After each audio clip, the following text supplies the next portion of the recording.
কি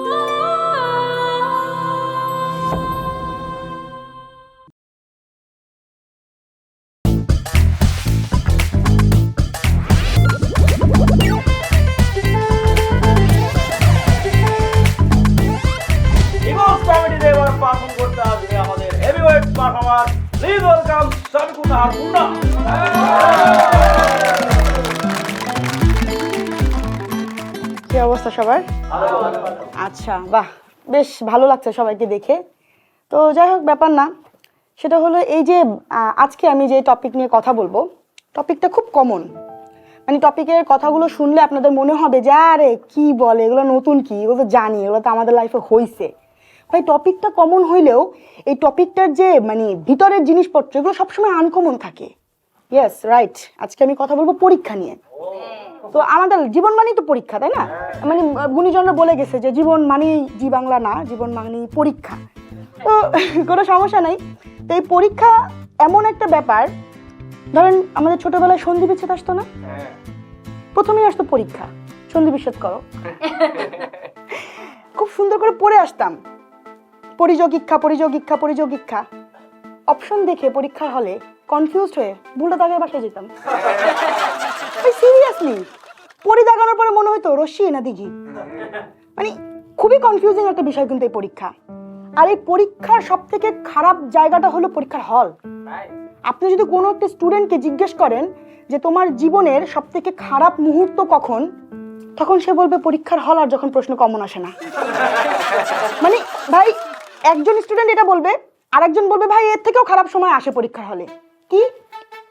সেটা হলো যে আপনার বন্ধু পরীক্ষা দিচ্ছে, আপনিও পরীক্ষা দিচ্ছেন, পরীক্ষা হলে বসে আছেন, আপনি কিছু পারতেছেন না, আপনার বন্ধু হঠাৎ উঠে বলবে স্যার একটু লুজ।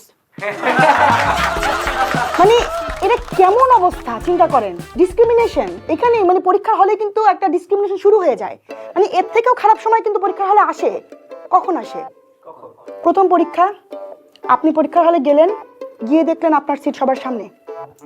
এটাও কোনো সমস্যা নাই, পুরো 3 ঘন্টা স্যার আপনার খাতার দিকে তাকাই ছিল। ভাই, এর থেকেও খারাপ সময় কিন্তু পরীক্ষার হলে আসে। কখন? পরীক্ষায় খুব কড়া গার্ড চলতেছে, নকল আপনার পকেটে, ভয় বের করতে পারেন নাই, ডিজাস্টার পরীক্ষা দিয়ে আসছেন। স্বাভাবিক, যারা নকল করে তাদের কাছে কিন্তু এটা ডিজাস্টার, এটা খুব অপমানজনক, তারা বের করতে পারে না, এটা খুব খারাপ। মানে পরীক্ষায় কিন্তু এর থেকেও কিন্তু খারাপ সময় আসে। কখন? পরীক্ষায় গার্ড চলতেছে, কড়া গার্ড, তারপরেও স্যারের চোখ ফাঁকি দিয়ে সামনের বন্ধুর খাতা থেকে 2টা অঙ্ক আপনি কপি মেরে দিছেন। পরীক্ষার আর 5 মিনিট বাকি, ঠিক তখন বন্ধু ধুর আবার ভুল করছি বলে অঙ্ক ধরে কাটে দিল। শেষ, আপনার অঙ্ক পরীক্ষা ওই জায়গাটাইতেই শেষ, আপনি অঙ্কে ফেল।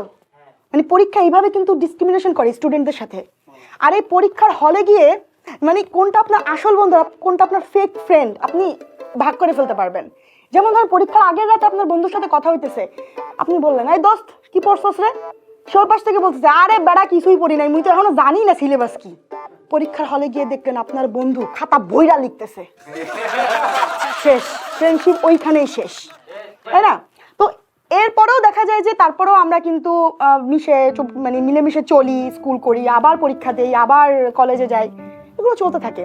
কিন্তু আপনার ক্লাসে দেখবেন এমন 2জন বান্দা থাকবে যারা ঝড় তুফান বৃষ্টি সিডর আইলা যা হয়ে যায় কোনো দিন পরীক্ষার আগে কিছু পড়ে আসবে না। এমনকি অনেক সময় দেখা যাচ্ছে যে তারা পরীক্ষায় কি সাবজেক্ট এটা জানে না। তো এইরকম মানে পড়ে আসে না, 2জন স্টুডেন্ট কথা বলতেছে, তো একজন আরেকজনকে বলতেছে এ দোস্ত আজ তো কি পরীক্ষা রে, আর একজন বলতেছে প্রশ্ন পড়তো না দেওয়া পর্যন্ত শিওর কইতে পারতেছি। মানে চিন্তা করেন কোন লেভেলের। তা ভাই, সুন্দরী একটা মেয়ে আমাদের ক্লাসে পড়তো, খুবই সুন্দরী, সে কখনোই পড়াশোনা করতো না, কোনো সময় না। মানে পরীক্ষা আসলে দেখতাম যে মেকআপের আরো বেড়ে যেত। তো আমি ভাবলাম যে একটু জিজ্ঞেস করি ও কনফিডেন্স কোত্থেকে পায়। আমি তো ভাই মানে একটা চ্যাপ্টার যদি একবার রিভাইজ না দিয়ে আসি, পরীক্ষা হলে ঢুকতে আমার পা কেঁপে যেত। তো একদম জিজ্ঞেস করলাম যে বান্ধবী তুমি এই যে পরীক্ষার আগে পড়ো না, প্রিপারেশন নাও না কেন? এটা শুনেও বলতেছে পড়ে কি হবে, একদিন তো বিসিএস ক্যাডার আমাকে বিয়ে করবেই। ভাই, সুন্দরীদের যে কনফিডেন্স আর বিসিএস ক্যাডারদের যে সুন্দরীদের প্রতি আগ্রহ টপ নচ। হ্যাঁ, এটাই হতে থাকে। তো যাই হোক, এই পরীক্ষার হল এক বিষয়, পরীক্ষার হল থেকে বের হওয়ার পরে শুরু হয় মায়ের টর্চার। মানে আমার মা করতো, কার মা করে জানি না।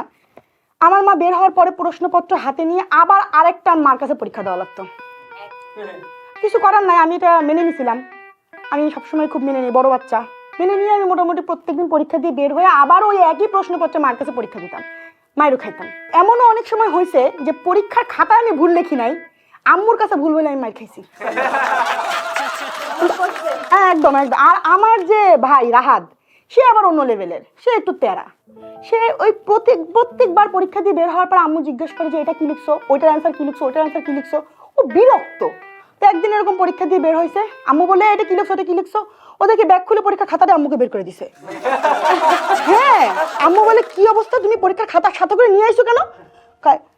আজকে নিয়ে আসলাম, দেখো আমি কেমন পরীক্ষা দিছি। তো ও আবার মেজো সন্তান, তো আমরা জানি যে মেজো সন্তান সবসময় সচরাচর একটু তেরা হয়ে থাকে, কোনো সমস্যা নেই। তো এই যে আমরা যারা মেয়েরা, সুন্দরী মেয়েরা আর কি, তো আমরা যারা মেয়েরা আর পরীক্ষার প্রশ্নপত্র, এই জায়গার মধ্যে মিল কি ভাই? প্রশ্ন দিয়ে ঠাসা, আর প্রত্যেকটা প্রশ্নের অপশন খুব কনফিউজিং, প্রচন্ড কনফিউজিং। তো এটা কোনো সমস্যা না। তো এইদিকে আমার আপা আমার দুলাভাইকে ভালোবাসার পরীক্ষা নিচ্ছে। তো দুলাভাই তো খুবই মানে ভয়ে আছে, কি না কি হয়। আপা বলতেছে এই দেখো মোরে আজকে কেমন লাগতে আছে। দুলাভাই বলছে তোমার আজকে খুব সুন্দর লাগতে আছে, কারণ মোরে তুমি এখন কোলে নেবা, কোলে নিয়ে এককালে ড্রেসিং টেবিলের সামনে লই যাবা, মুই দেখবো মোরে কেমন চিনাই। দুলাভাই বলছে তুমি এখানে খাড়াও, মই ড্রেসিং টেবিলে লইয়াইতে আছি। দুলাভাই ভালোবাসার পরীক্ষায় ফেল, মানে ডিজাস্টার অবস্থা শুরু হয়ে গেছে ঘরের ভিতরে। আমার কাছে ফোন আসছে, তুমি তাড়াতাড়ি বাসায় আসো, একদিকে তোমার একদিকে তোমার আপার ভালোবাসার পরীক্ষায় মুই ফেল করছি, আর একদিকে তোমার বোনের পোলায় ফেল করছে। গেলাম, যে বলছে কি রে তুই ফেল করছো, সেটা কেমন কথা? দুলাভাই বলছে শুধু ফেল করে নাই, কালকে খাতা দেখতে ডাকছে, তো মোরা এতদিনে ক্লান্ত হয়ে গেছে, তুমি কালকে যাবা। তো গেলাম, গিয়ে দেখি পরীক্ষার প্রশ্নে এসেছে লস এঞ্জেলস থেকে লন্ডনের দূরত্ব ৮,০০০ কিলোমিটার। একটি গাড়ি লস এঞ্জেলস হতে ঘন্টায় ১৫০ কিলোমিটার বেগে লন্ডনে রওনা দিল। আরেকটি ব্যক্তি লন্ডন থেকে ১৬০ কিলোমিটার বেগে ঘন্টায় লস এঞ্জেলস দিকে রওনা দিল। তারা কোন বিন্দুতে দুজন একসাথে দেখা হবে? আমার বোনের বলে লিখে হয়েছে জেলখানায়, পাশে আবার বেড়াকেটে লেখছে এত জোরে গাড়ি চালালে পুলিশ কি বইয়ে থাকবে?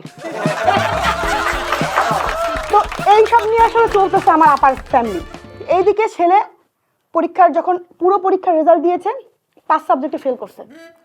দুলাভাই তো রেগে গেছে, রেগে গিয়ে বলতেছে এই শোন, তুই আজগো দিয়ে মোরে আর বাপ কইয়ে ডাকবি না। এই কথা শোনার পরে আমার বোনের ছেলে বলতেছে আব্বু এটা স্কুলের টেস্ট, এটা ডিএনএ টেস্ট না। মানে এত কনফিডেন্টলি বাবা মায়েরা মানে পরীক্ষার রেজাল্ট দেখলেই খুব কনফিডেন্টলি বলে আজকে থেকে তুই আমাকে বাপ ডাকবি না, আজকে থেকে তুই আমাকে মা ডাকবি না। কি ডাকবো আন্টি, কি ডাকবো আঙ্কেল? না, এইগুলো কিন্তু টর্চার, বাচ্চাদের উপর আসলে একটা টর্চার এগুলা। তো এগুলো কোনো সমস্যা না। তো যাই হোক, যেহেতু বাপ ডাকতে নিষেধ করেছে, এরপরে হলো কি তুমুল মাইর দেওয়া হলো ওকে। মাইর দিয়ে দুলাভাই তাকে বাথরুমে নিয়ে আটকেই রাখলো। খুব ভালো কথা, ছেলেকে বাথরুমে আমরা কি আটকে রাখবো? ছেলে বাথরুমের ভিতর থেকে সিটকে আটকে রাখছে, সারা বাসায় একটা বাথরুম। 5 ঘন্টা পর আমরা নিজেরাই ওরা যাই বলতেছি বাপ দরজা খোল, আর কষ্ট দিস না। তো যাই হোক, তো এই যে যখন রেজাল্ট দেয় আমাদের স্কুলে, ওই সময় কিন্তু আমরা সবাই পরীক্ষা ভালো দিলেও একটু ভয় লাগে, পরীক্ষা খারাপ যে দেয় তার তো আরো ভয় লাগে। কিন্তু আমার একটা ফ্রেন্ড ছিল, প্রত্যেক ক্লাসে ফেল করতো, ওর এক ক্লাসে 2 বার থাকারও রেকর্ড আছে। তো একবার রেজাল্টে আমি ওকে জিজ্ঞেস করলাম যে তুই ঘাবড়াস না কেন, রেজাল্ট শিট দেখেও কি তোর ভয় লাগে না?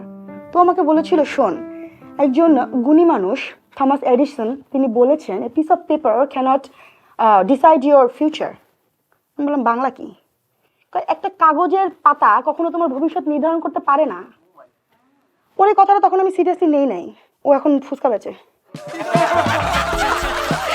তো যাই হোক, সবার কিন্তু পরীক্ষা যেমনই হোক, খারাপ হোক ভালো হোক, পরীক্ষার আগে পড়াশোনা করা উচিত। এবং আমার মনে হয় যে শুধু পরীক্ষার জন্য না, শেখার জন্য পড়াশোনা করা উচিত। যারা এতক্ষণ আমার কথা শুনে খুব ইন্সপিরেশন পেয়েছিলেন তাদেরকে বলবো যে পড়েন ভাই, পড়েন, পড়ার উপরে কিছু নাই, ঠিক আছে? চাকরি পরের বিষয়। তো যাই হোক, আজকে এই পর্যন্ত, পরে দেখা হবে ইগলস কমেডিতে। ততদিন